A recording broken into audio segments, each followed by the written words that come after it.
Assalamualaikum warahmatullahi wabarakatuh. Halo semua, selamat datang kembali di channel ini teman-teman. Saya ucapkan terima kasih atas support dan dukungan teman-teman semua sampai sejauh ini. Yang sudah subscribe dan like, semoga berkah. Amin. Nah, untuk teman-teman para pejuang CPNS 2023, tetap jaga semangatnya, jangan kendor belajarnya. Karena ingat, saingan kita ada beribu-ribu orang. Jadi, mari kita maksimalkan lagi persiapan dan belajarnya. Di video terbaru kali ini, materi yang akan dibahas yaitu tentang Negara Kesatuan Republik Indonesia atau NKRI. Baik, nggak usah lama-lama, kita langsung saja mulai materinya. Nah, jadi ini ya teman-teman, materi TWK mengenai pilar negara NKRI. Nah, mungkin sebagian orang berpendapat bahwa NKRI adalah segala hal yang menyangkut tentang Indonesia. Tapi, apakah teman-teman tahu nih bahwa sebenarnya ada makna lebih mengenai NKRI itu sendiri? Nah, untuk itu kita akan bahas nih topik-topik yang biasanya sering muncul dalam soal-soal TWK sebelumnya. Nah, selanjutnya, jadi ini teman-teman, topiknya akan dibahas. Namun, mungkin pada video kali ini yang akan kita bahas itu merupakan topik satu dan 2 dulu ya teman-teman. Jadi, topik mengenai teori negara dan sejarah negara Indonesia. Nah, nanti untuk materi ketiga dan yang keempat mengenai teori kesatuan negara Republik Indonesia dan wilayah Indonesia, saya akan buatkan video part keduanya. Soalnya jadinya bakal panjang nih kalau misalkan digabung gitu ya. Nah, jadi jangan lupa untuk ikuti dan tonton selalu channel ini. Selanjutnya, nah masuk ke pembahasan yang pertama mengenai teori negara. Melihat dari definisi negara sendiri, terdapat pendapat ahli pertama menurut Cronenberg yang dimana merupakan seorang politikus dari Belanda, berpendapat bahwa negara itu adalah sebuah organisasi yang timbul karena kehendak dari suatu golongan atau bangsanya sendiri. Nah, atau terjadi akibat dari hasil kesepakatan suatu kelompok atau bangsa untuk membentuk negara. Kemudian yang kedua menurut George Wilhelm ini, beliau ini merupakan seorang filsuf dari Jerman berpendapat bahwa negara adalah suatu organisasi kesusilaan yang muncul sebagai sintesis dari kemerdekaan atau kemerdekaan universal. Atau jadi bisa kita sebut ini negara ini terjadi apabila dari segi rakyatnya sudah merdeka, teman-teman. Contohnya apa? Merdeka dari segala hak-hak seperti keadilan, kesetaraan, kemudian hak untuk berpendapat. Kemudian ada teori terbentuknya negara. Nah, tentunya sebuah negara dapat terbentuk tidak hanya muncul dengan sendirinya. Jadi pastinya ada teori-teori mendasari yang menjelaskan dasar pemahaman terbentuknya sebuah negara. Nah, biasanya teori ini dikemukakan oleh seorang ahli. Nah, yang pertama ada yang namanya teori hukum alam yang dikemukakan oleh Plato dan Aristoteles. Nah, menurut teori ini, negara ini terjadi eh, merupakan hal yang natural atau alami. Kemudian selanjutnya ada yang namanya teori kekuasaan atau kekuatan yang dikemukakan oleh Machiavelli. Ini tuh negara tuh terbentuk didasarkan atas kekuatan atau kekuasaan ya. Misalnya ini melalui penaklukan. Jadi maksudnya ini sebuah negara itu terbentuk dari hasil kekuasaan kelompok atas wilayah atau eh, pulau yang diinvasinya gitu ya, bisa kita bilang. Kemudian yang ketiga ada yang namanya teori ketuhanan atau teokrasi dari Friedrich Julius. Nah, beliau ini mengemukakan bahwa negara itu terbentuk atas dasar keinginan Tuhan. Jadi di sini itu mengakibatkan teman-teman paham bahwa raja itu merupakan utusan dari Tuhan. Kemudian selanjutnya ada yang namanya teori perjanjian nih dari Thomas Hobbes dan kawan-kawan ini mengemukakan bahwa negara itu merupakan wujud perjanjian masyarakat sebelum bernegara dan kemudian menjadi masyarakat bernegara. Selanjutnya kita masuk ke teori terjadinya negara. Nah, teori terjadinya negara ini, teman-teman, didasari oleh fakta yang sudah terjadi. Nah, yang pertama tuh ada yang namanya penaklukan atau okupasi. Nah, terbentuknya sebuah negara dari okupasi atau penaklukan ini akibat dari kumpulan masyarakat atau hasil dari kolonisasi yang mendiami suatu wilayah. Contohnya seperti negara Liberia yang dimerdekakan melalui kolonisasi oleh Amerika. Jadi negara Amerika ini memulangkan orang-orang kulit hitam yang sebelumnya jadi budak ke tanah leluhur. Nah, mereka ini percaya bahwa di sana itu akan lebih baik supaya tidak ada diskriminasi. Kemudian yang kedua ada yang namanya fusi atau peleburan, di mana ini terjadi karena adanya peleburan dari beberapa negara menjadi satu. Contohnya apa? Ya ini negara Jerman Barat dan Jerman Timur menjadi negara Jerman. Kemudian yang ketiga itu pemecahan atau terbentuk dari sebuah negara yang pecah membentuk negara baru. Contohnya yaitu negara Yugoslavia terpecah menjadi negara Bosnia, Montenegro, dan Serbia. Selanjutnya yang keempat ini ada yang namanya pemisahan atau separasi. Nah, di mana sebuah negara terbentuk karena memisahkan diri dan menyatakan kemerdekaannya. Contohnya yaitu Pakistan dan Bangladesh. Nah, yang ini awalnya itu merupakan negara di India, kemudian memisahkan diri. Contohnya lagi ada negara Belgia yang memisahkan diri dari Belanda. Kemudian ada namanya perjuangan atau revolusi, yaitu sebuah negara yang terbentuk karena sebuah perjuangan melawan penjajah. Nah, contohnya apa? Yaitu negara kita, teman-teman, negara Indonesia. Lalu ada yang namanya penyerahan atau pemberian kemerdekaan, di mana sebuah negara itu terbentuk akibat dari hadiah atau pemberian dari negara lain. Contohnya yaitu negara Kongo yang dimerdekakan sebagai bentuk hadiah oleh Prancis. Kemudian ada yang terakhir itu penduduk wilayah.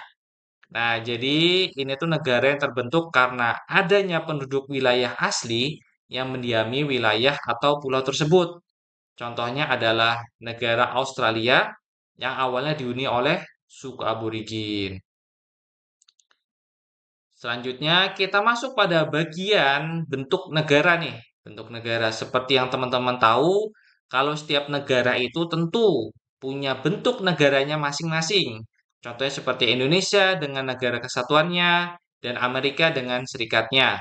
Nah, untuk yang pertama tentang apa itu negara kesatuan. Nah, negara kesatuan ini ialah negara yang berbentuk secara utuh dalam bentuk satu kesatuan dan bersifat tunggal, teman-teman. Artinya, dalam negara tersebut itu hanya terdapat satu negara di dalamnya. Contohnya, yaitu ya negara Indonesia, negara Jepang, Filipina, Italia, Belanda, dan lain-lain. Nah, kemudian yang kedua mengenai negara serikat atau federasi. Nah, negara serikat ini merupakan gabungan dari beberapa negara bagian. Jadi ada sebuah negara ini teman-teman, kemudian ada negara yang mengindukinya. Contohnya yaitu negara Amerika Serikat, Australia, Brazil, Argentina, dan lain-lain. Nah, mungkin cukup dulu tentang penjelasan apa itu negara ya teman-teman secara umum. Nah, sekarang kita mulai masuk ke pembahasan mengenai sejarah sejarah negara Indonesia. Nah, teman-teman, sebagai sebuah negara yang kaya akan budaya, adat istiadat, dan keberagaman, Indonesia tentunya memiliki akar sejarah yang panjang nih dan menarik yang membentang jauh ke masa lalu. Nah, tentunya dengan kita memahami akar sejarah kita, nah bisa diharapkan nih kita nih bisa jauh teman-teman, bisa jauh lebih menghargai lagi dan memahami keberagaman yang ada serta memperkuat semangat persatuan. Nah, yang pertama sejarah nama Indonesia nih teman. Nah, sebelum terkenal dengan yang namanya nama Indonesia nih, nah ini seperti kita ketahui bahwa ternyata ada perjalanan panjang nih di dalamnya. Bermula dari nama Nanhai, teman-teman, yang pengertiannya itu artinya Kepulauan Laut Selatan. Kemudian berganti nama menjadi Dwipantara, di mana Dwipa yang berarti pulau dan Antara yang berarti luar atau seberang. Kemudian berubah lagi menjadi nama Nusantara yang diberikan oleh seorang pujangga pada masa Majapahit yang terinspirasi atas kejayaan eh, kerajaan Sriwijaya dan Majapahit. Kemudian masuk ke nama Hindia Belanda. Nah, nama Hindia Belanda ini berasal dari bahasa Latin Indus dan Nessos yang berarti India dan pulau di Samudra Hindia. Jadi, waktu nama berubah menjadi Hindia Belanda ini merupakan nama pada saat masa kepenjajahan Belanda, teman-teman. Kemudian berubah lagi ini menjadi Hindia Timur. Nah, nama Hindia Timur ini nama resmi yang dipakai pemerintah Jepang ketika menjajah Indonesia. Kemudian barulah itu muncul nama Indonesia, teman-teman. Nah, nama Indonesia ini dipopulerkan oleh seorang etnolog Jerman yang bernama Adolf Bastian. Nah, kemudian pada tahun 1924, nama Indonesia ini dimulai dengan terbitnya koran milik Perhimpunan Indonesia. Kemudian penggunaan secara nasional, nama Indonesia ini pada awalnya pada saat Ikrar Sumpah Pemuda, yaitu pada 28 Oktober 1928. Selanjutnya, bersatunya Nusantara. Nah, perlu diketahui bersama teman-teman bahwa Nusantara negara kita ini yang isinya pulau-pulau, budaya, dan bahasa tidak terbentuk dalam semalam begitu saja. Nah, tapi merupakan hasil dari berabad-abad lamanya perjalanan dan perkembangan untuk membentuknya, teman-teman. Nah, diawali dengan perdagangan lintas pulau, di mana pada saat itu perdagangan ini merupakan salah satu faktor utama nih yang menciptakan hubungan budaya dan ekonomi antar kerajaan. Nah, kemudian kerajaan-kerajaan seperti Sriwijaya, teman-teman ya, dan Majapahit ini sangat berperan penting dalam membentuk Nusantara ini.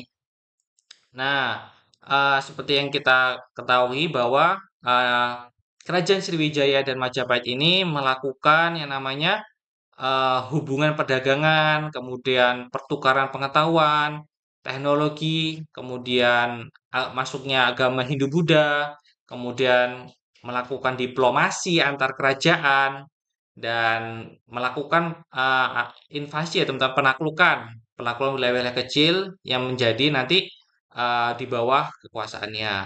Nah, kemudian ini ya teman-teman, faktor-faktor inilah yang kemudian ini wilayah ini tuh menjadi luas dan beragam, yang kemudian perlahan-lahan menyatu menjadi satu, menjadi kesatuan yang utuh gitu ya teman-teman. Nah, di sini yang perlu teman-teman ingat bahwa eh, pada Kerajaan Majapahit inilah cikal bakal negara Indonesia ini, teman-teman.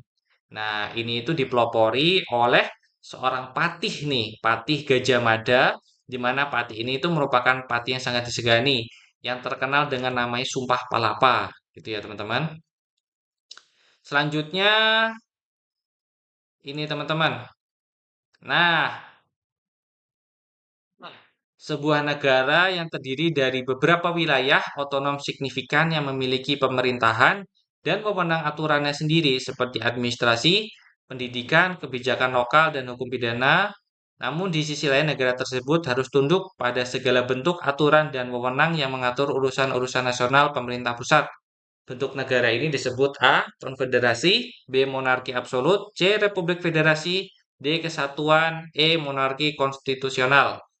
Nah, mau buat teman-teman nih, semua para pejuang CPNS 2003 bisa di screenshot soalnya, bisa dicoba.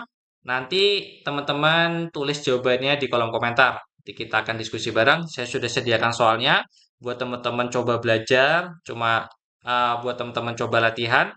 Kira-kira dari penjelasan sebelumnya yang saya jelaskan tadi, ini tuh jawabannya apa, gitu ya. Jangan lupa isi di kolom komentar, teman-teman. Nah, baik teman-teman semua, mungkin cukup sampai di sini dulu ya materinya. Seperti yang saya sampaikan sebelumnya, karena ini materi yang cukup banyak, nanti saya akan buatkan video selanjutannya di part 2, yaitu tentang sejarah negara Indonesia, kemudian sampai ke masa penjajahan, kemudian ada teori kesatuan Republik Indonesia, dan wilayah Indonesia. Teman-teman, saya ucapkan banyak-banyak terima kasih ya teman-teman atas support dan dukungannya sampai sejauh ini.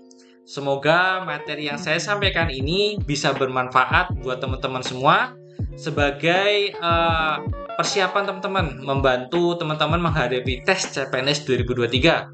Saya pamit undur diri. Wassalamualaikum warahmatullahi wabarakatuh.